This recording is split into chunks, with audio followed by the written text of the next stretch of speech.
are you doing today, sir? Very good, very good. I'll start by saying congratulations on the movie. Thank you. Yeah, it's going well. Yeah, I mean, I think the movie's great.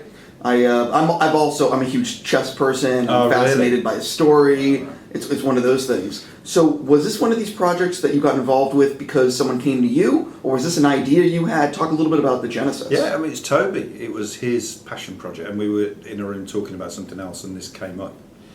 And when I was a kid, I remember being shocked when BBC News for a week, the first item was this chess game.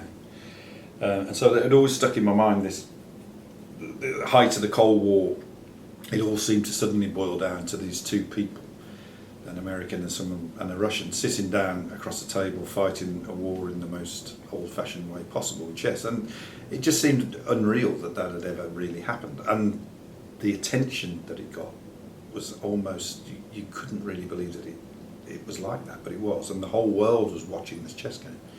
So when it was mentioned, I thought this would be a natural film subject. I was going to say that I think that a lot of people are going to think maybe it's Hollywoodized. It's not. But this is really the biggest thing that was going on at that time. And also that there's a lot of elements to it where this is an occasion where reality obeyed the laws of drama.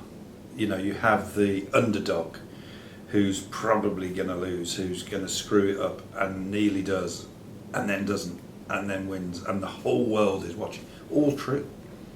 How much, a lot of people realize or know that Bobby Fischer had some issues. So, I'll put it like that. Yes. How much was that fictionalized for the movie? How much is that really the way he was? It's the way he was. I mean, he was born, everybody has their own theory, and if he had been born now, I have no doubt that when he was at school he would have been medicated almost immediately, because he was, he certainly didn't fit in.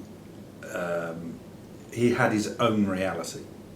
He was living in an environment that was very dislocated. His mother was a communist, the family were under surveillance by FBI. So, planting the seeds of paranoia with something real, which is they were being photographed.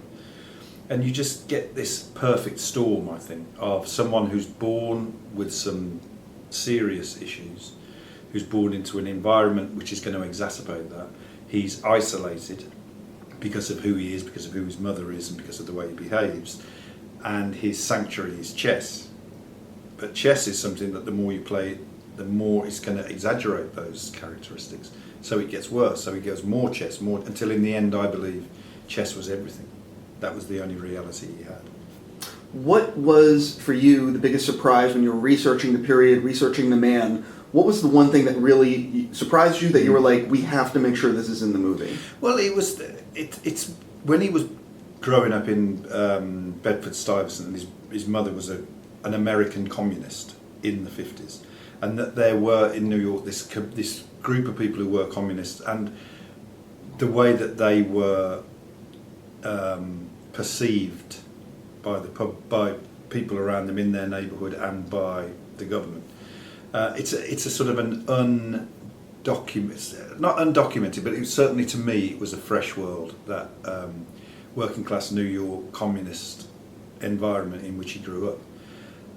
So that, I thought, that made me think, oh, I understand a bit more about him now, because he's from that place. And then the gifts that kept coming from the truth for the drama, like his mother's a communist, he has this terrible rift with his mother, the Soviet Union becomes his mother, becomes the enemy, becomes the people that he's trying to fight.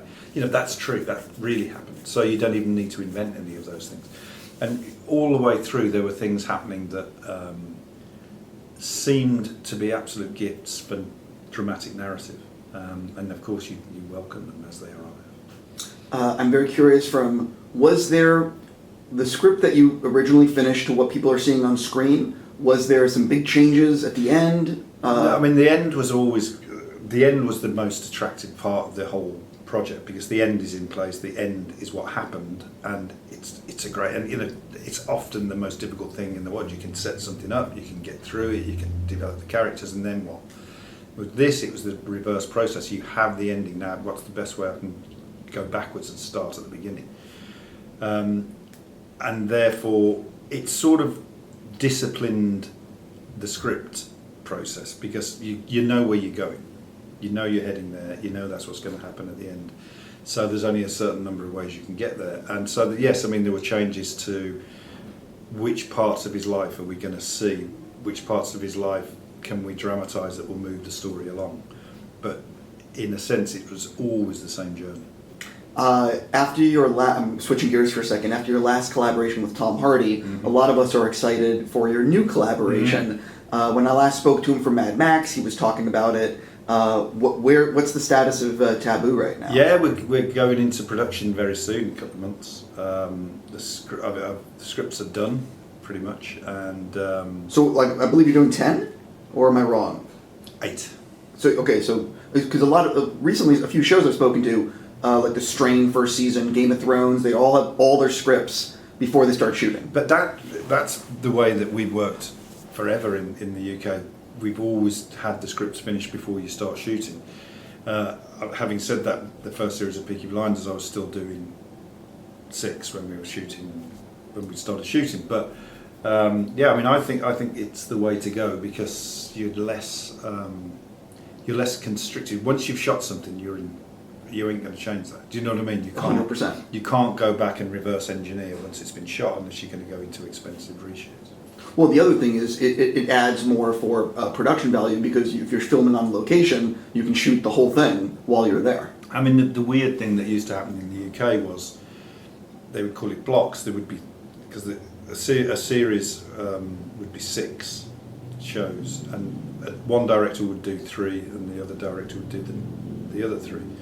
And so you would shoot in the location and then go back to it with a different director 3 weeks later, which doesn't make sense. But now, we on Taboo and Peaky Blinders, we're introducing the idea of one director. For people that aren't familiar, what can you tease people about the project and what excited you about wanting to do this? It was, I mean, first of all, Tom doing it is phenomenal. And I wanted to do something about a particular period in history, which is around 1813, 1814, when Britain and the US were at war. Britain and France were at war, and there was this battle going on between the Crown of Britain and the fledgling American state, and there was a lot of spying going on. There was a lot of espionage going on. There was a company called the East India Company, which was like the biggest multinational conglomerate ever known in history, that sort of ran India, that ran whole nations, that had its own academies, that had its own military academies, its own schools and old people's homes, and it was just this gigantic, ruthless, capitalist engine that operated from the UK, and America took it on, and it's just such an amazing world and an amazing, again, it's sort of underwritten period of history. Is this one of these type of, because I'm very curious, is this a show that's more drama with some action? Is this a show that is going to be a lot of action with drama? Do you know what I mean? Drama with action, I think I would define it as, because it's a study of a very flawed character who's played by Tom, who comes back from Africa to London and takes on the world, effectively, takes on everybody. And it's the story of how he either succeeds or fails. Are you directing all the episodes? No, I'm not directing any. None? None. So do you have one director for all 8? Yes, well, it's being... Oh, okay, got it, yeah. You're working it out. Yes. When do you shoot? Late November. So it's really coming up. Yeah. So this is really like you're in the trenches right now. Yeah, I mean, I've written the first 2. We've got other writers coming in to do other episodes as well. Is it one of these things where you, without being specific, but is it one of these things where you are setting it up that it could go further, or do you have it set up where at the end of the 8 you feel like you've gotten a nice? No, it will go further. Oh, okay. Yeah, it will. I understand. So well, the other thing is, if you have Tom Hardy on board, I mean, I'm sure that there's huge interest, Absolutely. and I don't think it's hard to get financing. No, he's hot property. Yeah, I was going to say it's a no-brainer. Yeah. I have to ask you while I have you. if I'm not mistaken, you are writing World War Z 2, or are you not? Or Yeah. That's all going ahead. which is another. That was one of those movies where people talked about maybe there'd be a sequel. Who knows? Was this one of these things where Paramount, Pitt, like Brad Pitt, and everyone came to you and said, "What are you thinking?" Did you go to them and you had an idea? How did that? No, I mean I was approached with the idea of how do we move this along? You know, what do we do next? So who could resist? Yeah, I mean, well, it's also if you have Brad Pitt, that's another movie that is. Yeah. When you saw the film, did you walk out and immediately say, "Oh, I have an idea," or was it one of these things? No, it wasn't, because I think that the beauty of the first film was the way that it never paused for breath. It never spent a moment thinking, "Hang on a minute, we'd better tell the audience what this is all about." 'Cause it didn't, it stayed in the moment. It stayed with that person. Is this one of these things where you're writing right now, or is it? Where are you in the writing process? A draft has just been delivered. I understand. Speaking of your writing process, and for example, using that as an example, how do you typically like to write? Are you a 9 to 5 writer? Mm-hmm. Do you have, because a lot of writers I speak with have like a golden period, they wake up and they write immediately for 3 or 4 hours? That's exactly what I mean, I think first thing in the morning is the time. And I tend to get up early and write till sort of 2 or 3, and then that's it for the day. And then it's time to get on Twitter and mess around. Yeah, absolutely.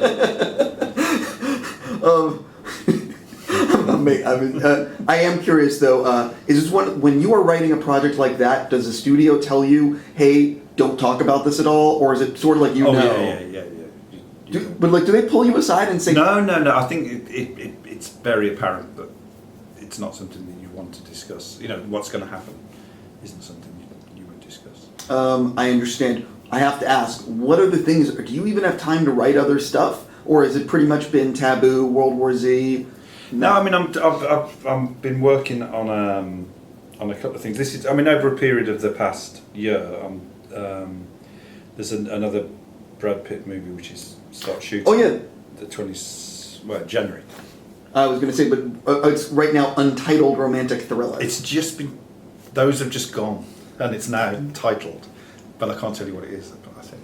Oh, that's funny. I like that's amusing. From what I understand, it is it's like a Nazi kind of thing. Is she like? I read a little one-liner about it. Is that still what it is, or can you it's? I'll be as vague as I possibly can be, but it's based on a story that was told to me personally when I was about 21 years old, set in Britain during the war, and the story of a relationship that involves espionage. Let's keep it as vague as. I was going to say, because if you look on IMDb, the Always Accurate, it has like a one-liner that basically talks about.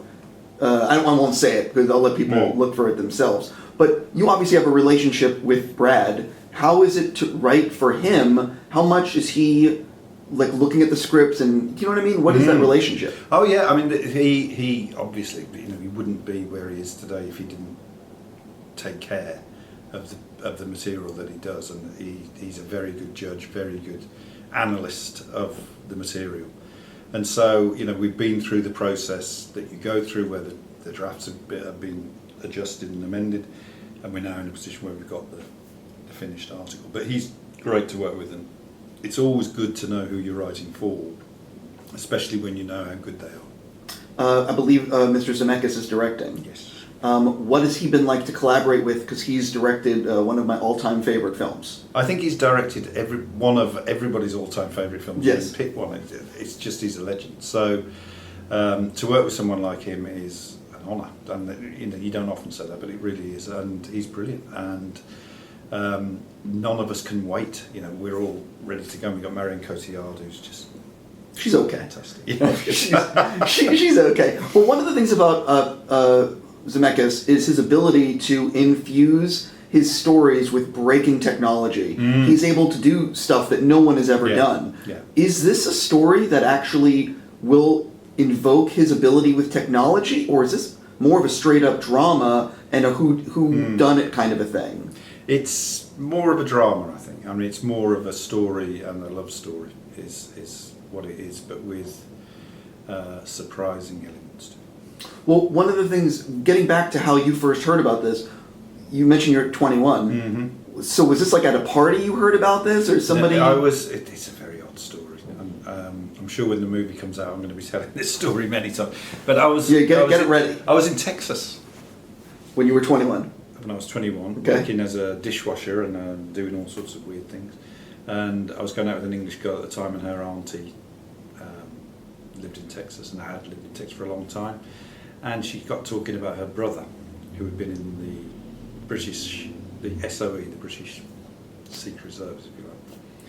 And she told me this story that just stayed with me. And I've always known it would be a film, and now it's going to be the ultimate. I mean, I can't believe the cast we've got, I can't believe the director we've got. It's just the dream come true. It's definitely winning the lottery. Yeah. 100%. Yeah. I have to ask you about directing in the future. You've directed, I believe, 3 films? Am I right? 2? I apologize. No. My bad. Unless I've forgotten. Yeah, it's my fault. I'm sure it's me, 100%. Is this something, especially after the success of the last one with critically, I mean, is this something that you want to get back in the chair? Yeah. I mean, it's hard work, and it's when when I finished the first one, I'm never doing that again. And then within 4 months, I was doing it again, and I will be doing it again next year. So I'm planning to direct stuff that I've written and try and always do it in a way that's a bit different. And I find if you keep the budget low, you get left alone. Yes, which is great. Did you have a lot of scripts sitting in the desk that you've been meaning to get to, and all of a sudden now you're like, let's dust off this one? Sort of. There's one example of that. Yeah, I mean, there's one that I would be very interested in directing, but I quite like writing knowing I'm going to direct, because then I know I can do something different with it. Because you know what I mean. You haven't got to get it past anyone and try and explain what you mean. Do you know what I mean? Because you know what it is. Sure. Should I even wonder if Tom is going to be a part of your next project? Maybe. I think you have a good relationship with him. It's possible you like each other. Well, I definitely have to ask, what can you tease people about your next thing if you have decided on it? Does it have a title? It did have, and it hasn't anymore. I'll make it sound as uncompelling as possible. It's about fishing, but it's about a skipper of a tuna fishing boat who gets involved in a murder, but it's much more than that, and it's got a very odd twist to it. I'm just imagining Tom in that role and wondering what he's going to bring to it. Yeah. I'm already like, Yeah. All right, well, I'm going to stop there and say congratulations Thank on you. this movie, and I wish you nothing but the best. Thank you.